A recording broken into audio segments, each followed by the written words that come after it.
Ships अँकर कसे करतात मी तुम्हाला सांगतो. आज आहे दिवस 19वा आणि मी आहे सेकंड हाऊसचा प्रसाद कदम. जेव्हा पोर्टमध्ये जागा नसते तेव्हा पोर्ट कंट्रोल शिपला अँकर करायला सांगतात. शिपला अँकर करण्यासाठी पोर्टने काही जागा ठरवलेल्या असतात, ज्याला आपण अँकरेज एरिया म्हणतो. शिप जेव्हा अँकरेज एरियामध्ये पोचतो, अँकरला गिअरवरती पाण्याच्या लेवलला लोअर केलं जातं. कॅप्टन डिसाईड करतो की एक्झॅक्टली कुठल्या पोझिशनवरती अँकर टाकायचं आहे. आणि जेव्हा आपण त्या पोझिशनवर पोचतो, कॅप्टन बाव स्टॉपर काढायला सांगतो. बाव स्टॉपर म्हणजे अँकर चेनचा एक ब्रेकच समजा.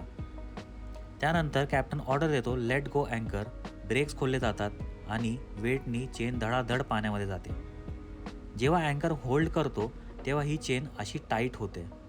ब्रिजवरून पण मॉनिटर केलं जातं शिपची स्पीड, ज्याच्याने कळून येतो अँकरनी होल्ड केलेलं आहे. चला चांगला सनसेट बघूया आणि व्लॉग संपूया. भेटूया नेक्स्ट व्लॉगमध्ये.